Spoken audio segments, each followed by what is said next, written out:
Hi മക്കളെ, നമുക്കറിയാം DNF block elements എന്ന് പറയുന്ന ചാപ്റ്ററിൽ വളരെ ഇമ്പോർട്ടൻ്റ് ആയിട്ടുള്ള ഒരു സംഗതിയാണ് ഡി ബ്ലോക്ക് എലമെന്റുകൾ ഫോം ചെയ്യുന്ന കളേർഡ് അയോണുകൾ അല്ലേ.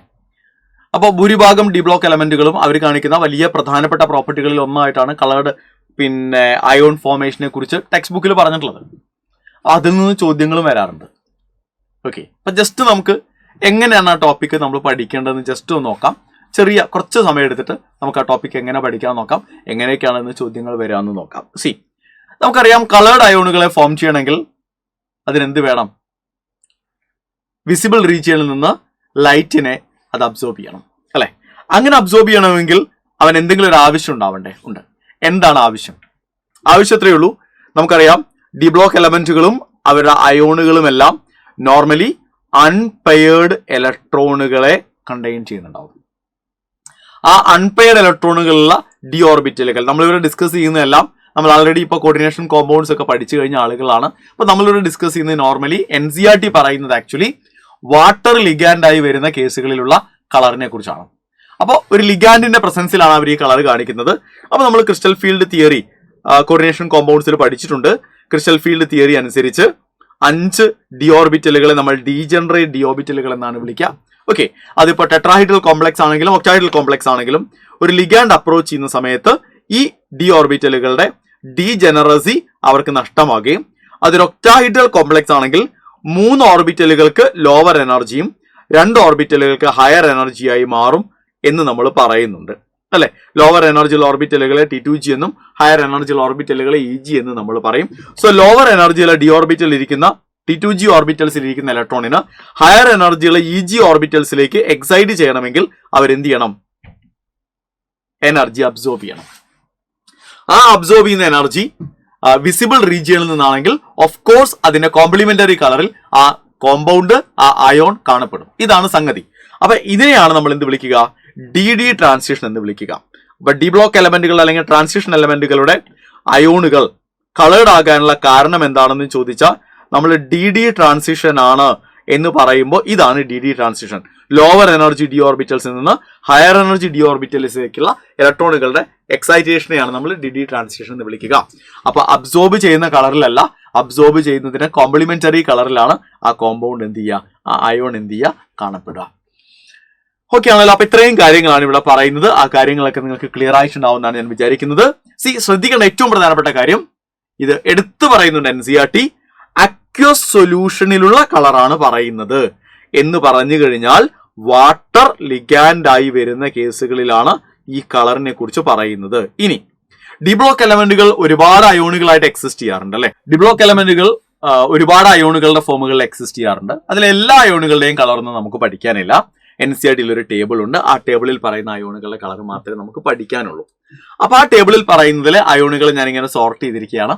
2+ ചാർജ് കാണിക്കുന്ന അയോണുകൾ ഏതൊക്കെയാണ്, 3+ ചാർജ് കാണിക്കുന്ന ആളുകൾ ആരൊക്കെയാണ്, 4+ കാണിക്കുന്ന ആളുകൾ ആരൊക്കെയാണ്. ഓക്കെ, അപ്പൊ ഇവിടെ കൊടുത്തിരിക്കുന്ന ഇത്രയും ആളുകളെ മാത്രമേ നമുക്ക് പഠിക്കാനുള്ളൂ. അപ്പൊ ഇതിൽ 2+ കാണിക്കുന്നത് വനേഡിയം മുതൽ സിങ്ക് വരെയുള്ള എല്ലാവരും 2+ അയോൺസ് ഫോം അതിൽ കൊടുത്തിട്ടുണ്ട്. അതിന്റെ കളർ കൊടുത്തിട്ടുണ്ട്. സ്കാൻഡിയം മുതൽ കൊബാൾട്ട് വരെയുള്ള എല്ലാവരുടെയും 3+ അയോൺസും അതിന്റെ കളറും കൊടുത്തിട്ടുണ്ട്. പിന്നെ 4+ൽ 2 പേരെ മാത്രമേ കൊടുത്തിട്ടുള്ളൂ, ടൈറ്റാനിയം ആൻഡ് വനേഡിയം. ഇത്രയാണ് നമുക്കത് ആ ഒരു ടേബിളിലുള്ളവരെ മാത്രമേ നമ്മൾ പഠിക്കേണ്ടതുള്ളൂ. ഓക്കെ, അപ്പൊ കളർ നോക്കി. 2+ കാണിക്കുന്നത് വനേഡിയം 2+ മുതൽ സിങ്ക് 2+ വരെ നമ്മൾ നോക്കുമ്പോൾ violet, blue, pink, green, blue, colourless. അപ്പൊ നമുക്ക് അവരെ എന്ത് ചെയ്യാം? ജസ്റ്റ് ആ ഫസ്റ്റ് ലെറ്റർ മാത്രം ഒന്ന് എടുക്കുകയാണെങ്കിൽ VB പിഗ് സ്ക്വയർ BC എന്ന് എടുക്കാം അല്ലെ.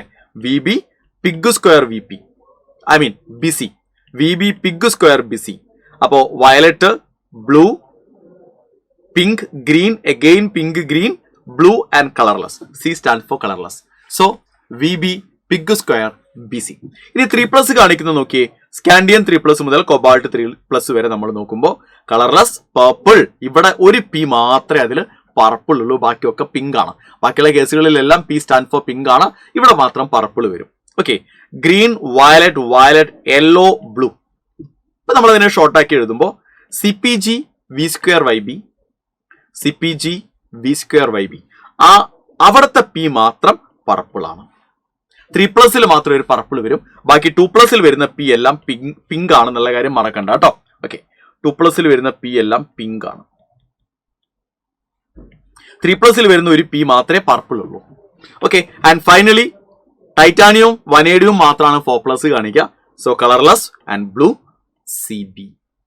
Blue always and B always stand for blue, G always stand for green, and V is violet, C is colorless. P മാത്ര പ്രശ്നം. P 2+ ന്റെ കേസിൽ P പിങ്ക് ആണ്, 3+ ന്റെ കേസിൽ P പർപ്പിൾ ആണ്. സോ നിങ്ങൾ നോക്കിയേ, 2+ കാണിക്കുന്ന അയോണുകൾ വനേഡിയം 2+ മുതൽ സിങ്ക് 2+ വരെ ആ ഓർഡർ തന്നെ എഴുതി പോയാൽ മതി. Vanadium, chromium, manganese, iron, cobalt, nickel, copper and zinc. Vanadium മുതൽ സിങ്ക് വരെ 2+ കാണിക്കും. നമ്മൾ ഉപയോഗിക്കുന്നത് VB pig square BC, VB pig square BC. And scandium മുതൽ കൊബാൾട്ട് വരെയുള്ളവരാണ് 3+ കാണിക്കുക. Scandium, titanium, vanadium, chromium, manganese, iron, cobalt, അത്രയേ ഉള്ളൂ. ആ കറക്റ്റ് ഓർഡർ തന്നെ പോകുന്നത് കൊബാൾട്ട് വരെ കേട്ടോ. അപ്പൊ അവിടെ CPG V² YB ready. And 4+ കാണിക്കുന്നത് titanium 4+ and vanadium 4+ CB. Done. ഇത്രയാണ് നമുക്ക് അതിൽ പഠിക്കാനുള്ളത്. അപ്പൊ ഈ രീതിയിൽ പഠിച്ചു പോവാ. ഇനി നമുക്ക് ചോദ്യങ്ങളിലേക്ക് പോകാം. ഇത്രയും അതിൽ പഠിക്കാം, പക്ഷെ ചോദ്യങ്ങൾ ചോദിക്കുകയും ചെയ്യും. ഒരു ക്വസ്റ്റ്യൻ ഞാൻ കാണിച്ചു തരാം കേട്ടോ. നിങ്ങൾ ഈ ചോദ്യം കണ്ടോ? The correct set of ions in aqueous solution. കണ്ടോ, അക്വസ് സൊല്യൂഷൻ കൃത്യമായിട്ട് എടുത്ത് പറഞ്ഞിട്ടുണ്ട്. With the same colour from the following. ഒരേ കളർ കാണിക്കുന്ന ആളുകൾ. ഇപ്പൊ നമുക്ക് ഈ തന്നിരിക്കുന്നതിൽ 2+ അയോണും ഉണ്ട്, 2 3+ അയോണും ഉണ്ട്. അപ്പൊ ഇവരുടെ ഓർഡർ നമുക്കറിയാലോ അല്ലെ. 2+ കാണിക്കുന്നത് വനേഡിയം മുതൽ സിങ്ക് വരെ 2+ കാണിക്കുന്നുണ്ട്. റെഡി അല്ലേ? ആൻഡ് 3+ കാണിക്കുന്ന ഏത് മുതൽ ഏത് വരെയായിരുന്നു നോക്കിയാൽ നിങ്ങൾ? സ്കാൻഡിയം മുതൽ കൊബാൾട്ട് വരെ. സ്കാൻഡിയം മുതൽ കൊബാൾട്ട് വരെയാണ് 3+ കാണിക്കുക. അപ്പോൾ ഈ ഒരു ഓർഡർ നിങ്ങളുടെ മനസ്സിലുണ്ടാവണം. ഇനി നമ്മുടെ ആ കോഡ് ജസ്റ്റ് ഒന്ന് നോക്കിയാൽ മതി. നിങ്ങൾ എന്തായിരുന്നു ഫസ്റ്റ് കോഡ്? എന്തായിരുന്നു ഓർമ്മയുണ്ടോ?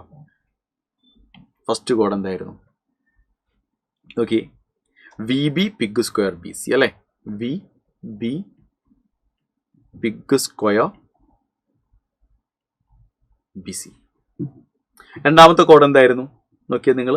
രണ്ടാമത്തെ കോഡ് എന്തായിരുന്നു? +3 കാണിക്കുന്ന ആളുകൾക്കുള്ള കോഡ് എന്തായിരുന്നു? CPG V² YB അല്ലെ? CPG V² YB. നമുക്ക് എഴുതി നോക്കാലോ. CPG V² YB. റെഡി അല്ലേ? അപ്പൊ ആ ഓർഡർ നോക്കി എങ്ങനെയാ വരിക? Scandium, titanium, vanadium, chromium and manganese അവിടെ വരും. And iron, cobalt. സോ നമ്മളോട് ചോദിച്ചാൽ ആരെയായിരുന്നു? ക്രോമിയം 3+ അല്ലേ? ക്രോമിയവും മാംഗനീസും V² അല്ലേ വരുന്നേ? അപ്പൊ ക്രോമിയം വയലറ്റ് ആണ്. ഇനി മാംഗനീസും വയലറ്റ് ആണ്. അപ്പൊ fortunately option A is right answer. അപ്പൊ ഇങ്ങനെ നമുക്ക് എന്ത് ചെയ്യാം? അതിന്റെ ചോദ്യങ്ങളിലേക്ക്, അതിന്റെ ആൻസറിലേക്കും പോകാം. ഇനി വേറൊരു ചോദ്യം കണ്ടോ നിങ്ങൾ? In the following pairs the one in which both transition metal ions are colourless. ഇതിന് പക്ഷേ നിങ്ങൾ ആ കോഡ് ഓർക്കണം. കളർലെസ് ആയ ആളുകളെ ഓർക്കാൻ നിങ്ങൾ ആ കോഡ് ഓർക്കണമെന്ന് യാതൊരു നിർബന്ധമില്ല. കാരണം കളർലെസ് ആകണമെങ്കിൽ നിങ്ങൾ ആലോചിച്ച് നോക്കിയേ, കളർലെസ് ആകണമെങ്കിൽ അവിടെ എന്ത് നടക്കുന്നില്ല? No DD transition. DD transition നടക്കുന്നില്ല അല്ലെ? DD ട്രാൻസിഷൻ നടക്കുന്നില്ല എന്ന് പറഞ്ഞു കഴിഞ്ഞാൽ അതിൽ അൺപെയർഡ് ഇലക്ട്രോണുകൾ ഇല്ല എന്നല്ലേ നമ്മൾ മനസ്സിലാക്കണ്ടേ? അൺപെയർഡ് ഇലക്ട്രോൺ ഇല്ലാത്ത ആളുകൾ ആരൊക്കെയാ? നമുക്കറിയാം, നമ്മുടെ അയോണുകളിൽ അൺപെയർഡ് ഇലക്ട്രോൺ ഇല്ലാത്ത ഒരാൾ സ്കാൻഡിയം 3+ ആണ്. ശരിയല്ലേ? കാരണം സ്കാൻഡിയത്തിൽ ആകെ 3 ഇലക്ട്രോണെ വാലൻസ് ഇലക്ട്രോൺസ് ഉള്ളൂ. 3 അവിടുന്ന് റിമൂവ് ചെയ്യപ്പെടുകയാണ്. രണ്ടാമത് ടൈറ്റാനിയം 4+ ആണ്. കാരണം ടൈറ്റാനിയത്തിൽ ആകെ 4 ഇലക്ട്രോൺസ് ഉള്ള ഔട്ടർ ഇലക്ട്രോൺസ് ഉള്ളത്. ആ 4 പേര് റിമൂവ് ചെയ്യപ്പെടുകയാണ്. ആൻഡ് മൂന്നാമത്തെ ആൾ ആരായിരുന്നു? സിങ്ക് 2+ ആണ്. കാരണം സിങ്ക് അതിൽ D10 ആയിരിക്കും. ഇവർ രണ്ടുപേരും D0 ആയിരിക്കും കാണിക്കുക. ഇവൻ മാത്രം D10 ആയിരിക്കും കാണിക്കുക അല്ലെ? അപ്പൊ ഇത് പോസിബിൾ അല്ല എന്നുള്ള കാര്യം അറിയാം. അപ്പൊ ഇവർക്ക് രണ്ടുപേർക്കും D ഇലക്ട്രോൺസ് ഇല്ലാത്തത് കൊണ്ടാണ്. ഇവന് പക്ഷേ D ഇലക്ട്രോൺസ് എല്ലാവരും പെയർഡ് ആയതുകൊണ്ട്, അൺപെയർഡ് ഇല്ലാത്തത് കൊണ്ടാണ്. റെഡി അല്ലേ? അപ്പൊ നമ്മൾ നോക്കുന്ന സമയത്ത് എവിടെയാ റൈറ്റ് ആൻസർ? അവിടെ ഓപ്ഷൻ A ആ റൈറ്റ് ആൻസർ വരിക. പക്ഷെ ഓപ്ഷൻ ബിയിൽ നിങ്ങൾ നോക്കണേ. ഓപ്ഷൻ ബിയിൽ സംഗതി ഓപ്ഷൻ A ആണ് റൈറ്റ് ആൻസർ. ഓപ്ഷൻ ബിയിൽ ടൈറ്റാനിയം 4+ കളർലെസ് ആണ്. ആൻഡ് ഓപ്ഷൻ ഡിയിൽ സിങ്ക് 2+ കളർലെസ് ആണ്. അപ്പൊ ഇങ്ങനെ നമുക്ക് കളറ് പഠിച്ചു കഴിഞ്ഞാൽ നമുക്ക് കളറുമായി ബന്ധപ്പെട്ട ഏത് ചോദ്യത്തെയും നമുക്ക് എന്ത് ചെയ്യാൻ പറ്റും? ഈസി ആയിട്ട് സോൾവ് ചെയ്യാൻ പറ്റും. അപ്പൊ ആ കോഡ് ഞാൻ ഒന്നുകൂടി പറയാം. 2+ കാണിക്കുന്ന അയോണുകൾ, അതാ ഓർമ്മ നമ്മുടെ കയ്യിൽ ഉണ്ടാവണം. 2+ കാണിക്കുന്ന അയോണുകൾ വനേഡിയം മുതൽ സിങ്ക് വരെയും, 3+ കാണിക്കുന്നത് സ്കാൻഡിയം മുതൽ കൊബാൾട്ട് വരെയാണ്. ആൻഡ് 4+ കാണിക്കുന്ന ടൈറ്റാനിയവും വനേഡിയവും മാത്രമാണ്. നമുക്ക് തന്നിരിക്കുന്ന ടേബിളിലെ കാര്യമാണ്, അതിന് പുറത്തേക്ക് നമ്മൾ പോകണ്ട. ഓക്കെ അല്ലേ? ദെൻ വെള്ളം ലിഗാൻഡായി വരുമ്പോൾ, വാട്ടർ ലിഗാൻഡായി വരുന്ന കേസുകളിലാണ് നമ്മളിത് ഉപയോഗിക്കുക. ആൻഡ് കളർ നമ്മൾ നോക്കുന്ന സമയത്ത് 2+ വരുന്ന കേസുകളിൽ നോക്കി V B pig square B C ആണ്, അവിടെ പി സ്റ്റാൻഡ്സ് ഫോർ പിങ്ക് ആണ്. V B pig square B C 2+ കാണിക്കുമ്പോൾ അവിടെ പി സ്റ്റാൻഡ് ഫോർ പിങ്ക് ആണ്. ആൻഡ് 3+ കാണിക്കുന്ന അയോൺസിൽ C P G V square Y B, അവിടെ പി സ്റ്റാൻഡ്സ് ഫോർ മറക്കരുത് പർപ്പിൾ ആണ്, പിന്നെ സി ബി ആണ്. അത്രയേ ഉള്ളൂ, സിമ്പിൾ ആണ്. ഇങ്ങനെ എഴുതി പഠിച്ചാൽ നമുക്ക് ഈസി ആയിട്ട് അത് ചെയ്യാനായിട്ട് സാധിക്കും. സോ മക്കളെ, അടിപൊളിയായിട്ട് നിങ്ങളുടെ പ്രിപ്പറേഷൻസ് മുന്നോട്ട് പോകട്ടെ. All the best.